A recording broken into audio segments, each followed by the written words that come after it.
안녕하세요. 풍요로움입니다. 미중 경제전쟁, 패권전쟁으로 우리나라는 이 두 나라의 동태를 살펴보며 어떻게 대처해야 하는가 하는 시기에 여행에 대해 말하고 시국과 동떨어진 이야기를 하는 것처럼 보이지만 한 나라의 흥망성쇠가 종교와 단단한 요새인 알카사르와 예술작품과 어떻게 결합해서 스페인 중세의 역사를 이끌어갔는지 보고 의미도 찾아보면서 그 해답도 찾을 수 있는 시간이 될 수 있었으면 하는 바람입니다. 잠시 씨름에서 벗어나 스페인의 예술과 종교가 결합된 톨레도 대성당 함께 음미해 보시죠.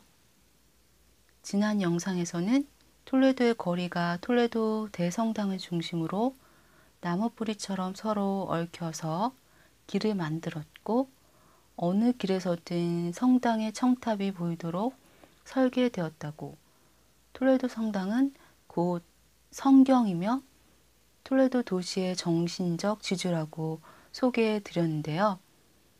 용서의 문을 통해 성당 안으로 들어가면 예수를 상징하는 성가대석과 바로 맞은편에 있는 유럽에서 가장 정교한 고딕 양식의 대제단 장식에 새겨진 예수의 탄생에서부터 죽음에 이르기까지의 생애가 담겨 있는 27명의 장인들의 작품인 제단을 지나 또 하나의 뛰어난 보물을 볼 수 있는데요. 그것은 바로 나르시스토메의 작품 트란스파렌테입니다. 트란스파렌테는 대리석과 석고로 만든 놀라우리만큼 화려한 제단 장식이에요. 예배실을 밝게 하기 위해 스테인드 글라스를 통해 들어오는 중세의 무거운 빛이 아니라 둥근 천장의 일부를 뜯어내고 자신이 조각한 인물상들이 태양빛을 직접 받아 영적인 빛으로 후광 안에 떠 있는 것처럼 보이게 하는 효과를 자아냈습니다. 당시로서는 천문학적인 20만 금화가 투입된 걸작입니다. 2명의 대주교가 교회에 묻히는 조건으로 12년이란 공사기간과 거금이 들어가는 이 프로젝트를 승인했습니다. 트란스파렌테를 통해 직접 햇빛을 받아들일 수 있었던 실험은 당시로서는 파격적이었습니다. 아마도 이보다 더 훌륭한 작품은 엘 그레코의 장엄한 그림, 엘 에스폴리오, 그리스도의 옷벗김입니다. 성구 보관실에는 고야의 작품을 비롯해서 엘 그레코의 많은 작품들이 눈길을 사로잡는데요. 엘 그레코의 사도신경 시리즈의 13개의 작품과 엘 에스폴리오인 그리스도의 옷벗김은 성구 보관실의 강렬한 색채로 가득 메웁니다. 마치 선명한 붉은색, 노란색, 초록색은 색채의 화음을 들려주는 듯 합니다. 이 작품은 톨레도에서의 첫 작품이자 그리스와 이탈리아를 오가며 오랜 수업을 거쳐 만들어진 엘 그레코만의 화풍이 처음으로 나타난 걸작입니다. 그림이 보여주고 있는 것은 예수가 십자가에 달리기 직전 병사들이 예수의 옷을 벗기려는 장면인데요. 이는 복음서에 특별히 기록된 순간은 아니고요. 비잔틴 미술에 설레는 있지만 서유럽 기독교 미술에서는 익숙하지 않은 주제입니다. 그림 오른쪽에 십자가에서 못이 박힐 부분의 구멍을 뚫는 사람이 보이고 이것을 지켜보고 있는 3명의 마리아가 그림 왼쪽에 보입니다. 화면 중앙에 예수는 그를 둘러싼 사람들에 의해 벗겨지고 조롱당하고 있습니다. 이들의 모습은 예수의 옷을 갖기 위해 제비를 뽑았다는 복음서의 기록을 연상시키는데요. 중앙 왼쪽에 갑옷을 입은 병사는 관람자를 바라보며 관심을 예수 쪽으로 돌리게 하고 있습니다. 이 병사는 예수의 죽음을 보고 진실로 하나님의 아들이었다고 말한 로마군의 백부장이거나 황금 전설에서 말한 예수의 피로 잘 안 보이던 눈을 치료받고 기독교로 개종했다는 군인 롱기누스라는 설도 있고요. 본디오 빌라도라는 추측도 있습니다. 예수 손의 밧줄은 처형장으로 가던 예수를 밧줄에 묶어 끌고 갔다고 한 성 보나벤투라의 글을 기반으로 한 것입니다. 이 작품은 엘 그레코의 그림 중에서 가장 자연주의적으로 그려져 고전적 드로잉 수업의 흔적을 보여줍니다. 그러나 많은 인물들로 그림이 빈틈없이 채워져 있고 순차적으로 일어난 사건을 한 장면에 모아놓고 공간 묘사가 명확하지 않은 점에서는 매너리즘 회화의 특징을 나타내고 있습니다. 눈물이 어린 눈으로 하늘을 올려다보고 있는 표정은 그간 표현된 예수의 성스러운 표정과는 다른데요. 엘 그레코가 창안한 것으로 이후 그의 작품에 자주 등장합니다.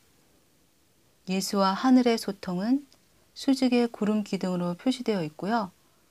그의 희생은 화면의 시각적 중심인 붉은 의상에 강조되어 있습니다. 이 작품은 교회의 만족을 얻지는 못했는데요. 그 이유는 성직자들이 군중의 머리가 예수보다 높은 곳에 있다는 점과 복음서에 없는 세 명의 마리아가 등장한다는 점에 불만을 표시했습니다. 그 당시에 스페인에서는 작품 완성 후에 화가와 주문자가 합의를 해서 가격을 결정했는데요. 이 작품의 경우도 서로 생각한 금액의 차이가 4배나 되어서 결국 둘 사이에 분쟁이 일어났습니다. 그 결과 화가는 원하는 가격의 반도 안 되는 금액을 받았고요. 그 이후로 교회와 사이가 틀어지게 되었어요. 엘 그레코는 자신이 화가가 아니라 인문 지식과 독창적인 상상력을 발휘하여서 작품을 그리는 예술가라는 신념을 가지고 있었어요. 그래서 그림 주문자의 수정 요구에 응하지 않았고 가끔은 소송 비용이 그림값보다 더 들 때도 있었다고 합니다. 작품을 깎아내리려는 의뢰자에 맞서서 예술적 자유와 자존심을 지키려 했던 것이죠. 엘 그레코는 스페인 바로크 미술에서는 거의 잊혀진 존재였다가 19세기 낭만주의와 함께 그의 작품과 천재성이 재평가되었는데요. 현대의 혁신적이고 급진적인 화가들은 그의 독보적인 상상력에 매료되어서 그를 자신들의 선구자로 생각했습니다. 가치를 측정할 수 없는 소장품들 중에는 성 루이스의 성서가 있는데요. 이 성서는 세밀화로 장식된 5,000개의 금박들로 눈부시게 아름답습니다. 이 성서의 진정한 가치는 중세시대의 모습을 그린 무려 4,887개의 채색화라는 것입니다. 987권만 간행되었고요. 이 시절의 책들은 모조리 필사본이었으니 제작도 힘들었을 것입니다. 그 다음으로 가장 주목되는 보물은 성체현 시대인데요.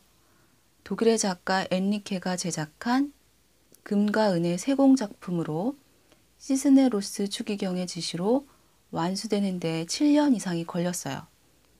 콜럼버스가 신대륙으로부터 가져온 금과 은으로 매우 섬세하게 조각한 것인데요.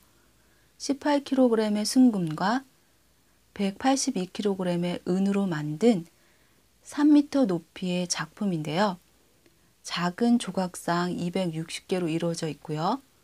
5,600조각들이 12,500개의 나사로 조립되었다고 하네요.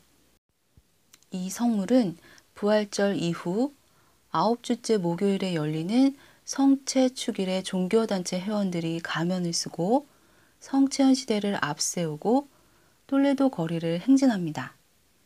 그리스 로마 시대부터 이름난 유럽의 신전이나 고성이 있었던 장소는 그 장소만의 고유한 영적인 기운이 서린 땅이라 믿었어요. 피비린내 나는 전쟁을 치르면서 왕국의 주인을 갈아치웠습니다. 정복군주들은 항상 그들만의 건축 양식으로 자신의 성스러운 영역을 표시하는 새로운 권력의 상징물을 지었습니다. 톨레도는 스페인 역사의 열린 책으로 스페인 역사의 두꺼운 혼을 한자 한자 펼쳐 보이고 있습니다.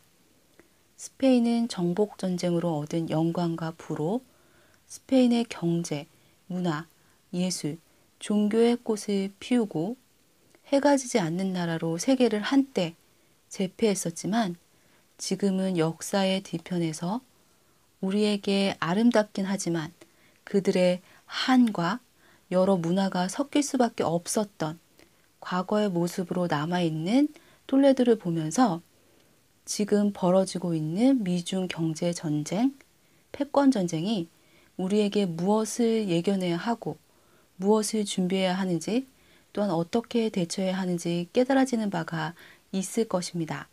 톨레도 대성당 탐방은 여기까지고요. 다음 시간 스페인 여행 계속하시고 싶다면 구독과 좋아요 눌러주세요.